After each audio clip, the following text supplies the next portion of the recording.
ጠበቃው ከነዝና እጅ አመለጠ። እንግዲህ ዝና ቤተሰቦችን እኔ እረዳቸዋለሁ ብሎም የሆነ አንዳንድ ነገሮች ከብሶት ነበረ ካሁን በፊት። ዛሬ ላይ ቤተሰቦቹ እንግዲህ ከሜዳ ላይ እንደወደቁ ስለሰማ የትም አልሄድም ብሎም ከዝና ጋር መጋፈጥን መርጧል። ዝናም ወደማትመለሰው ዓለም ነው እንደዛ ከሆነ የሚገለግ ሲለውም ጠበቃውም ይህ ኑሮ እኮ የምኖረው ኑሮ አይደለም፣ ስለዚህ ግደለኝና አንድ ፊት ሆኖ ገላግላይ በማለትም እንግዲህ ይመልስለታል። ዝና አፍኖ እንግዲህን በሰዎቹ አስይዞ የሆነ ቦታ ቆልፎበት ነበርና ጩቤ ይዞ ነበረ በእንትኑ ማለት ነው በጎኑ እና ይሄንኛውን እንግዲህ አጋዡን ውሃ ላጠጣህ ብሎ ውሃ ጠማኝ ብሎ እንግዲህ ዝናም ትንፋሹ እንዳይሰማ አድርገ ቀጥቅጠው ብሎት ነበረ ትእዛዝ ሰጥቶ ሄደው እና በዛ በጩቤው እንግዲህ ወቅቶት አምልጧል ማለት ነው። ሞገስ ደግሞ አሁን ላይ በስተመጨረሻ ቢሆኑም ፖሊሶች እየተፈለገ መሆኑን አውቋል ማለት ነው። እኔ ግን ጠበቃውና መድብል ይገናኛሉ ብዬ አስባለሁ። ምክንያቱም ጠበቃው ዝና የሆነ ምንም ነገር ቤተሰቦቹን እየረዳቸው አይደለም ምናምን፣ ስለዚህ ምንም አማራጭ ስለሌለው ዛሬ ላይ በቃ ግዴታ ከነ መድብል ጋር መገናኘት አለበት ብዬ ነው የማስበው። ሰላም ጤና ይስጥልኝ ውድና የተከበራችሁ የቻናሌ ቤተሰብ እንዴት ናችሁ? ደህና ናችሁ? ያለው እግዚአብሔር ይመስገን። ለዚህ ቻናል አዲስ ሆናችሁ ሰብስክራይብ በማድረግ ቤተሰብ ሆኖ እንደውም ነባሩ ስለምታበረታቱኝ እጅግ አድርጌ አመሰግናለሁ። ተወዳጅና ልብ አንጠልጣይ የሆነውን ምሳሌ ድራማ ይዘንላችሁ ቀርበናል።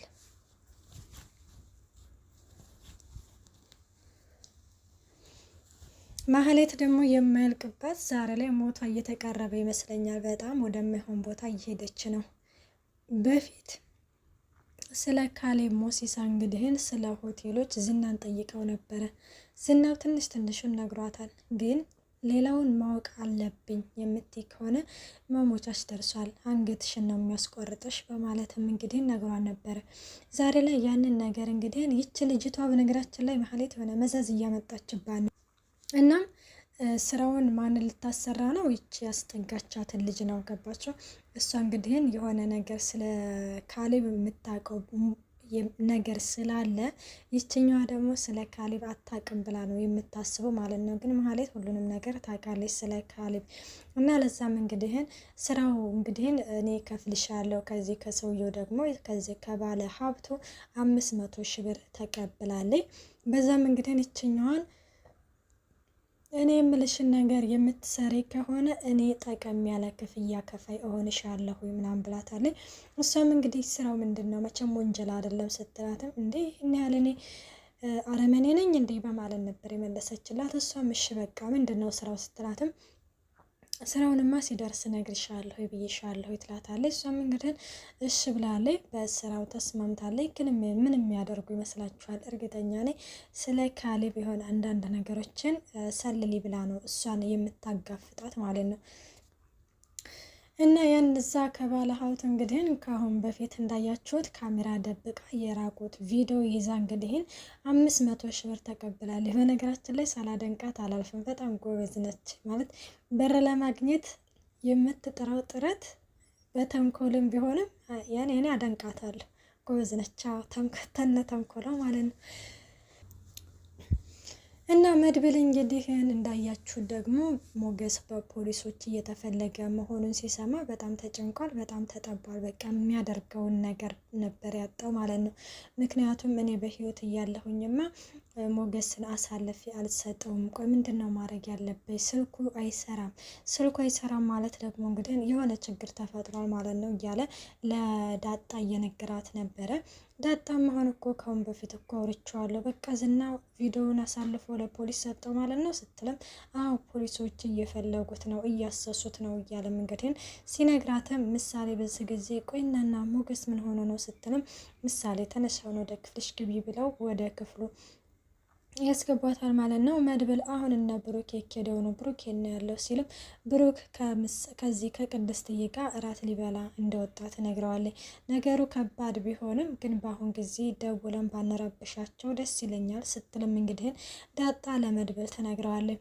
መድብልም ወይኔ እኔ በህይወት እያለሁኝማ እኔ ሰዋለታለሁኝ እንጂ ወንድሜንማ በፍጹም አሳልፌ አልሰጥም ሲልም እንግዲህ ግን በዚህ ጊዜ ብሩክና ምሳሌ ብሩክና ቅድስትዬ ይመጣሉ። ምንድን ነው ምን ተፈጥሮ ነው ሲሉም እንግዲህ ሲጠይቋቸው ሞገስም ፖሊሶች እየፈለጉት እንደሆነ ይናገራሉ። እነሱም በጣም ይደነግጣሉ። ምን ፖሊሶች እየፈለጉት ነው? አዎ እየፈለጉት ነው። ሞገስ አንተ ብሩክ የሆነ ነገር ማድረግ አለብን፣ በጣም ትልቅ ችግር ነው የተፈጠረው በማለትም እንግዲህ መድብልም ይነግረዋል ማለት ነው። መድብል እንግዲህ ግን አሁን ነገሮቹ ለራሱ ተጋፍጦ ወንድሙን ለማግለል ይሞክራል። ምክንያቱም አንተ የምትኖርለት ሰው አለ፣ አንተ የምትጓጓላት ልጅ አለች፣ እኔ ግን የምኖርለት ሰው የለም በማለትም ከነገሩ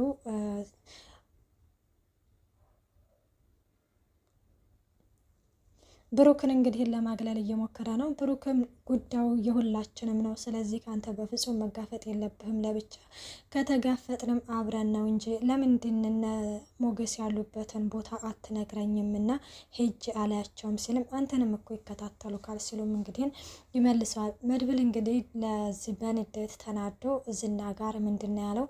ትትና ያለችበትን ቦታ አውቀዋለሁ፣ አንተ በጣም ቀሽምና የማትረባ ሰውነ በማለትም ለዝና ሲነግረውም ዝና ይሄ ነገር እውነት ከሆነ ግን በፍጹም ራሴን ይቅር አልለውም ሲልም እንግዲህ ግን ራሱን እየወቀሰ ነበር ያለው እና ይህንን ነገር እንግዲህ ለብሩክ ይነግረዋል። በጣም ተናድጄ ስለነበረ በወቅቱ ትትና የት እንዳለች አውቃለሁ ብዬ ነግሬዋለሁኝ።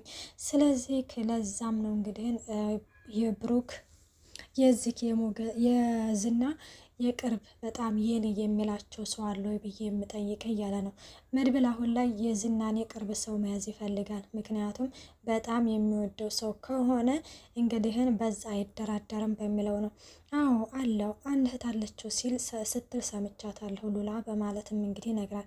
ይህን ያለችው መያዝ አለብን፣ ሳይቀርቡን መቅደም አለብን። እኔ አሁን ትትናን ያለችበትን አውቃለሁ ስላልኩት እርግጠኛ ነኝ በዙሪያችን ያሉ ሰዎች አንዱን ይይዛሉ ሲልም እንግዲህ ግን መድብልም ለብሩክ ይነግረዋል። አዎ ይህንን ነገር ያደርጋል ሲልም እንግዲህ ግን እየተመካከሩ አይተናቸዋል ማለት ነው። እና ሞገስ እና ሉላ ደግሞ እኔ በጣም ነው አንጀቴን የበሉ። በስመ አብ ወወልድ ወመንፈስ ቅዱስ። እንዴ ይበቃል የነሱ ስቃይ። መቼ ነው እንደዚህ እንደልባቸው ማለት ነፃነትን የሚያገኙት? አሁን ሁሌ በቃ ዳጣ ምናለች ለችግር የተፈጠሩ ሰዎች ያለ። ምክንያቱም እውነቷን ነው ለችግር በቃ ይኸው ካየነው ድራማውን ጀምሮ ሉላ በዝና ስትሰቃይ፣ እሱም በሌሎች እንደዚህ ሲሰቃይ፣ አሁን ደግሞ እንግዲህ እንዳያችሁት በመጀመሪያ ላይ ፖሊሶች እንግዲህ አይሆኑ አድርገው ማጅራት መቼ ነው የሚባለው? ማጅራት መቼዎች እንግዲህ ደብድበው ስልኩን ሰርቀው እንግዲህ ስልኩ በመሰረቁ ነው እንግዲህ እና ብሩክ ራሱ እያገኙት አይደለም። ምክንያቱም ሲደውሉለት ይኸው ፖሊስ እንኳ እየፈለገህ ነው ራስን ጠብቅ ተብሎ ለመናገር በጣም አዳገታቸው። ለምን ስልኩ አይሰራም? እነሱ ደግሞ እሱ ያሉበት ቦታ ለመሄድ ይከታተላሉ፣ የዝና ሰዎች ማለት ነው። እናም እንደዛ ስለሆነ እንግዲህን በማታ ሄዱ እንግዲህ ሉላዬን እርቧታል ብሎ ምግብ ሊገዛ ነበረ ወደ ውጭ የወጣው እና በዛን ጊዜ ስልኩንም ብሩንም ሁሉንም ነገር ሰርቀው እንዲሁም ደብድበው ወደ ቤት ይልኩታል።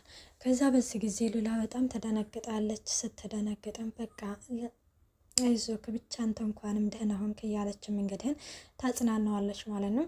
እና አንቺ ሳትበይ እኔ እኮ አራበኝም ነበረ ምናምን ስትለው ሙሉ ቀን መቼ በላሽና ነው አራበኝም የምትይ ሉላዬ? እኔን ይራበኝ፣ እኔ ነኝ እንደዚህ ችግር ውስጥ እየከተትኩሽ ያለሁት ምናምን እያለ እንግዲህ ራሱንም እየወቀሰ ነበረ ማለት ነው።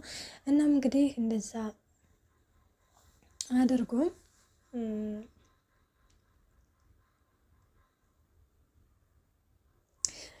እና በንጋታው ደግሞ ስራ ቦታ ሄዶ ነበር እና ከስራ ቦታ የሚባረራል። ምንድነው የወደቀ ዛፍ ምሳር ይበዛበታል። ምን ተፈጠረ ደግሞ ስትለውም ከስራ ተባረርኩኝ። ምን አድርገህ ስትለውም እንግዲህ ወደ ደረጃ ላይ እንግዲህ ሲሚንቶ ይዤ ስወጣ ፈሰሰብኝ። ለዛም ሰውየው እፊቴ ላይ ተፍቶ አንተም የሰራኸውን ብር አታስፈልጉም ብሎ የሰራሁበትን ብር ለጥቆ አባረረኝ በማለትም ትመልስለታለች።